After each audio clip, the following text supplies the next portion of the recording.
নমস্কার বন্ধুরা, রাজ্য বাজেট ইতিমধ্যেই ঘোষিত হয়ে গিয়েছে এবং জানেন যে আপামর পশ্চিমবঙ্গবাসীর বলা যায় বাজেট নিয়ে অত্যন্ত খুশি। যেখানে ডিএ থেকে শুরু করে বিভিন্ন সামাজিক প্রকল্পের ভাতা বাড়ানো হয়েছে। তো খুব শর্ট ভিডিওর মধ্যে বন্ধুরা সমস্ত বাজেটটা আপনারা জানতে পারেন। বিজেপি সরকারের প্রথম রাজ্য বাজেট, যা প্রথম পূর্ণাঙ্গ বাজেট না হলেও জুন থেকে চালু হলো, যেহেতু এর আগে ভোট অ্যান্ড অ্যাকাউন্ট আগের সরকার পাস করেছিল। আপনারা দেখেছেন এই বাজেটে বিপুলভাবে বিভিন্ন দিক থেকেই কিন্তু বিনিয়োগ করা হয়েছে। যেখানে 1,00,000 শূন্যপদ অর্থাৎ বেকার ছেলেমেয়েদের জন্য সবথেকে আশার খবর এটাই যে 1,00,000 শূন্যপদ রাজ্য সরকার পূরণ করবে, সেটা কিন্তু বাজেটে ঘোষণা করেছে। অর্থাৎ এটা একটা বিরাট ব্যাপার। আপনারা এই শর্ট ভিডিওটার মাধ্যমে আপনারা ভিডিও কোথাও পজ করে পুরো ভিডিওটার মাধ্যমে আপনারা কিন্তু সব কিছু দেখতে পারেন। এই শর্ট ভিডিওর মাধ্যমে হয়তো কোনো খবর আমার স্কিপও হতে পারে, কিন্তু আপনারা সেটা স্ক্রিনেও দেখতে পারেন। ডিএ বৃদ্ধি করা হয়েছে, আপনারা জানেন 20%, অর্থাৎ এখন 38% ডিএ হয়ে গেল এবং সেটা 1 অক্টোবর 2026 থেকে নতুন হারে সরকারি কর্মীরা ডিএ পাবেন। এরপরে ধরুন যে সমস্ত সামাজিক প্রকল্পগুলো রয়েছে, সেই প্রকল্পে যারা কাজ করেন তাদের কিন্তু বিশেষ করে আইসিডিএস কর্মী এবং আশা কর্মীদের স্যালারি 5,000 টাকা বৃদ্ধি করা হয়েছে। অন্নপূর্ণা ভাণ্ডার প্রকল্প 36,000 কোটি টাকা বরাদ্দ করা হয়েছে এবং এটা থেকে পরিষ্কার যে মেয়েরা 3,000 টাকা করে কিন্তু যারা যোগ্য তারা কিন্তু পেতে চলেছেন, এ নিয়ে কোনো সন্দেহ নেই। এছাড়া কাঁথিতে নতুন থানার কথা বলা হয়েছে। বাজেটে শিক্ষক নিয়োগের কথা ঘোষণা করা হয়েছে, যেখানে প্রায় 50,000-এর উপর কিন্তু শিক্ষাকর্মী নিয়োগ করা হবে এবং 10% অগ্নিবীরদের জন্য সংরক্ষিত থাকবে। সিভিক পুলিশ, হোমগার্ড, অঙ্গনওয়াড়ি কর্মী, আশা কর্মীদের বেতন বৃদ্ধি করা হয়েছে। আগেই বললাম সিভিক পুলিশ এবং হোমগার্ডদের ক্ষেত্রে কিন্তু সিভিকদের ক্ষেত্রে 2,000 টাকা বৃদ্ধি করা হয়েছে এবং হোমগার্ডদের ক্ষেত্রে তারা যেরকম বেতন পান সেখানেও কিন্তু বৃদ্ধি করা হয়েছে। এনভিএফ কর্মী প্রত্যেকেই 2,000 টাকা করে বৃদ্ধি করা হয়েছে এবং সিভিল ডিফেন্স যারা কাজ করেন তাদের 20 দিন যাতে কাজ পান তা কিন্তু নিশ্চিত করা হয়েছে। এছাড়া পুলিশের সব দিক মিলিয়ে 20,000 নিয়োগের প্রস্তাব দেওয়া হয়েছে এবং বিমানবন্দর তৈরি করার কথা বলা হয়েছে এবং একটা দুটো নয়, 3টে এয়ারপোর্ট তৈরি করবে এবং কেন্দ্রীয় সরকার না, এটা কিন্তু রাজ্য সরকার করবে।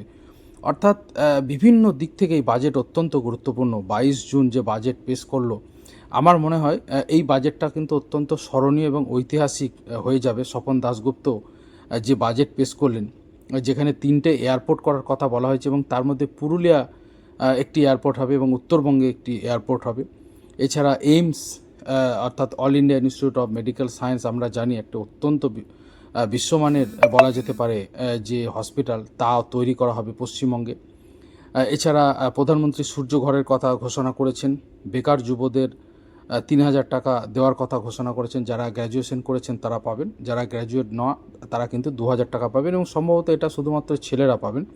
তার কারণ মহিলারা কিন্তু অন্নপূর্ণার ভাণ্ডারের মাধ্যমে 3,000 টাকা পেতে চলেছেন এবং সেখানে 36,000 কোটি টাকার বিপুল বরাদ্দ হয়েছে।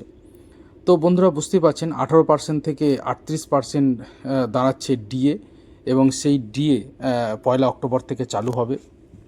পুলিশে মহিলা পুলিশ থাকবে এবং মহিলা থানার সংখ্যা বৃদ্ধি করা হবে এবং মহিলা যে সংখ্যা তাও বৃদ্ধি করা হবে পশ্চিমবঙ্গ পুলিশে এবং কলকাতা পুলিশে, সেটাও কিন্তু বলা হয়েছে। বাজেটে শিক্ষক নিয়োগের কথা আমি আগেই বললাম, 50,000 শিক্ষক নিয়োগ করা হবে এবং যার মাধ্যমে 10% কিন্তু অগ্নিবীরদের জন্য সংরক্ষিত থাকবে। এছাড়া বাকি যে শূন্যপদগুলো রয়েছে পশ্চিমবঙ্গ সরকারের, সব মিলিয়ে শূন্যপদের সংখ্যা তো 5-6 লক্ষ, আপনারা জানেন ইতিমধ্যেই হোয়াটসঅ্যাপ ফেসবুকে ঘোরাঘুরি করছে, যেখানে প্রায় 1 লক্ষ শুধু গ্রুপ ডি পোস্টের কথা বলা হয়েছে, কিন্তু 1 লক্ষে অবশ্যই সেটা কোনো সরকারই নিয়োগ করতে পারবে না। তো এবার কিন্তু 1 লক্ষ নিয়োগ করার কথা বলা হয়েছে, অন্তত 2 বছরের মধ্যে হয়তো এই নিয়োগটা হয়ে যাবে। এবং সেখানে আরেকটি কথা বলা হয়েছে যে 5 বছরের যে বয়সের ছাড় তা কিন্তু এই 2 বছরের জন্য বহাল থাকবে। অর্থাৎ যে চাকরির যে বয়সের যে ঊর্ধ্বসীমা তা কিন্তু 5 বছর অবধি থাকবে এবং সেটি 2 বছরের জন্যে কিন্তু আপনারা এই সুযোগটা পাবেন।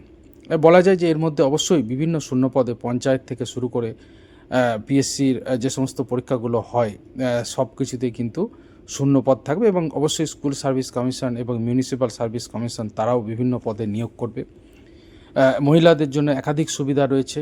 পিঙ্ক কার্ডের মাধ্যমে মহিলারা বাসে যাতায়াত করতে পারবেন ফ্রিতে, সেটাও আগেই চালু হয়ে গিয়েছে, আপনারা জানেন। এছাড়া ডিএ নিয়ে মুখ্যমন্ত্রী যে কমিটমেন্ট করেছিলেন বলা যায় তা কিছুটা কিন্তু করে দিলেন, এবং মুখ্যমন্ত্রী বলেছেন যে আপনারা অপেক্ষা করুন, এটা অত্যন্ত গুরুত্বপূর্ণ। যে গ্যাপটা আছে সেই গ্যাপটাও পূরণ করার কথা কিন্তু মুখ্যমন্ত্রী বলেছেন, এবং তার কথা থেকে এটা পরিষ্কার। তো আপনারা এই ভিডিওটা যদি দেখেন, আপনারা সামান্য সময়ের মধ্যে কিন্তু পুরো বাজেটটায় বলা যেতে পারে পশ্চিমবঙ্গ সরকারের যে গুরুত্বপূর্ণ যে দিকগুলো বাজেটের, তা কিন্তু আপনারা এর মাধ্যমে কিন্তু জানতে পারবেন। আনন্দবাজার অনলাইন বা বিভিন্ন গুরুত্বপূর্ণ পত্রপত্রিকা থেকে আমি কালেক্ট করেছি খবরগুলো, তো আপনারা এই ভিডিওর মাধ্যমে পুরোটা দেখতে পাবেন। এবং দেখতে পাচ্ছেন এখানে রাজ্য সরকারের এই ঘোষণা, ডিএ ঘোষণা বা অন্যান্য ঘোষণায় কর্মচারী যে সংগঠনগুলি, সংগ্রামী যৌথ মঞ্চ সহ প্রত্যেকেই স্বাগত জানিয়েছেন। অন্যদিকে confederation of state government employees Malay Mukhopadhyay কিন্তু কিছুটা হলেও তিনি আরও কিছু আশা করেছিলেন, এরকমটাও কিন্তু লেখা হয়েছে। এছাড়া আরও বিভিন্ন বিষয় বলা হয়েছে, যেমন চুক্তিভিত্তিক কর্মচারীদের নিয়ে যেহেতু সেরকম কোনো ঘোষণা নেই, সেই বিষয়টাও কিন্তু বিভিন্ন পত্রপত্রিকায় উঠে এসেছে। এবং মুখ্যমন্ত্রী বলেইছেন যে মুখ্যমন্ত্রীর ভিডিও আপনারা যদি দেখেন, সেখানে সিভিক পুলিশদের কথা বলেছেন, তাদের ঝাড়াই বাছাই হবে। এবং আপনারা জানেন যে স্বরাষ্ট্র দপ্তর সম্ভবত মুখ্যমন্ত্রীর ঘোষণার পরে 24 ঘন্টাও কাটেনি, স্বরাষ্ট্র দপ্তর কিন্তু এই নিয়ে নির্দেশিকা জারি করেছে। অর্থাৎ সিভিক পুলিশদের নিয়ে যে অভিযোগ, তাদের ডকুমেন্টস ঠিক নেই বা তাদের আরও যে সমস্ত কোয়ালিফিকেশানগুলো দরকার হয় সেগুলো নেই, সেই নিয়ে কিন্তু সেটা নিয়ে কিন্তু অলরেডি নির্দেশিকাও জারি করে দিয়েছে। এছাড়া মুখ্যমন্ত্রী যে বিরাট বার্তা, সেটা আপনারা এখন স্ক্রিনে দেখতে পাচ্ছেন, অত্যন্ত গুরুত্বপূর্ণ। তিনি বলেছেন যে 22% যে গ্যাপ রয়েছে এখন কেন্দ্রের সাথে, আপনারা সহযোগিতা করুন, জানুয়ারি মাসে 7 পে কমিশন করে দেবো। তো বুঝতেই পারছেন সরকারি কর্মচারীদের যে কমিটমেন্ট সরকার তখন বিরোধী দল করেছিল, সেটা কিন্তু তারা কিন্তু মিটিয়ে দেবে, এমনটাই কিন্তু জানা যাচ্ছে। অন্যদিকে বাজেটে যে 20% মহার্ঘ ভাতা ঘোষণা হয়েছে, আনন্দবাজার অনলাইনে শিক্ষকদের একাংশ মন্দের ভালো বলেছেন, অর্থাৎ কিছুটা খুশি, পুরোটা তারা খুশি নন। তার কারণ কিছু দাবির কথা সংগঠনের সদস্যরা তুলে ধরেছেন। আনন্দবাজার.com-এর ছবি আপনারা দেখতেই পাচ্ছেন। এই খবর আপনারা আনন্দবাজার অনলাইনে গিয়েও পেতে পারেন। সেখানে বলা হয়েছে যে 38% মহার্ঘ ভাতা ঘোষণা হলো, কিন্তু বকেয়া যে ঘোষণা সেটা হলে আরও ভালো হতে, এমনটা তারা বলছেন।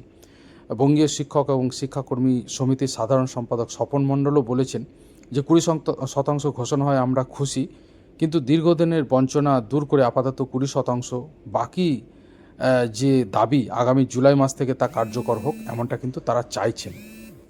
অর্থাৎ বুঝতেই পাচ্ছেন যে একটা বিরাট ঘোষণা হয়েছে, এবং সেই ঘোষণায় অনেকেই খুশি নন এরকমটা বোধহয় সেরকম নেই বলা যেতে পারে। একমাত্র চুক্তিভিত্তিক কর্মচারীদের নিয়ে কিছু ঘোষণা হয়নি, কিন্তু সেটা নিয়েও মুখ্যমন্ত্রী বলেছেন যে ঝাড়াই বাছাই হবে এবং তারপরে হয়তো কোনো নির্দেশিকা হতে পারে।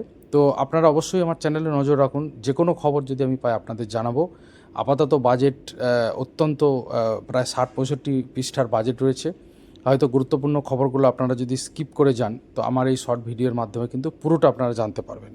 এখানে দেখুন সিভিক কর্মী, আশা কর্মী, বয়স্ক বিধবা ভাতা, বিশেষভাবে সক্ষম ভাতা, অন্নপূর্ণা যোজনা, বেকার ভাতা কত ছিল আর কত হলো তা এখানে পরিষ্কারভাবে দিয়ে দেওয়া হয়েছে, সব কিছু দিয়ে দেওয়া হয়েছে। এছাড়া বাকি যে সমস্ত খবরাখবর যদি বেরোয়, যেমন সিভিক পুলিশদের ঝাড়াই বাছাইয়ের জন্য যে নির্দেশিকা স্বরাষ্ট্র দপ্তর থেকে প্রকাশিত হয়েছে, তা বিভিন্ন নিউজ চ্যানেলে ইতিমধ্যে খবর প্রচারিত হচ্ছে।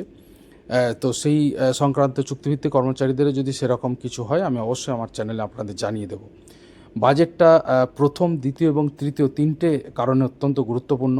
প্রথম হচ্ছে কর্মসংস্থানের কথা মুখ্যমন্ত্রী নিজেই বলেছেন, এবং আপনারা দেখতে পাচ্ছেন যে পশ্চিমবঙ্গে ইউপিএসসিকে অনুসরণ করে চাকরির দুর্নীতি থেকে বের করে বেকার যুবতীর যে আগামী প্রজন্মকে রক্ষা করা, এরকমটা শিক্ষা কিন্তু মুখ্যমন্ত্রী বলেইছেন যে তাদের কমিটমেন্ট। অর্থাৎ নিয়োগ সংস্থার উপর মানুষের যে আস্থা থাকা উচিত, সেটা কিন্তু সবথেকে বড় দিক বলে আমার মনে হয়। এরপরে দ্বিতীয় দিক বেসরকারি শিল্প। আমরা জানি শিল্প কলকারখানা প্রতিষ্ঠিত হলে অবশ্যই কর্মসংস্থান কিন্তু হবে এবং আখেরে কিন্তু সমাজের লাভ হবে। এবং তৃতীয় দিক তিনি বলেছেন ব্যবসা এবং ভর্তুকি কেন্দ্রিক, অর্থাৎ বিভিন্ন যে প্রকল্প তাতে যদি ভর্তুকি দেওয়া হয়, প্রধানমন্ত্রী মুদ্রা যোজনা, বিশ্বকর্মা যোজনা, এইসব প্রকল্পের মাধ্যমে ভর্তুকি দেওয়ার ব্যাপারে রাজ্য সরকার দায়িত্ব নিয়েছে এবং বাজেটে তা উল্লেখ থাকবে, উল্লেখ করাও হয়েছে এমনটা জানিয়েছেন। তো যাই হোক, পুরো বাজেটটা আপনারা শর্ট ভিডিওর মাধ্যমে কিন্তু পুরোটা জানতে পারলেন। অন্যান্য সমস্ত খবরের জন্য এই চ্যানেলে নজর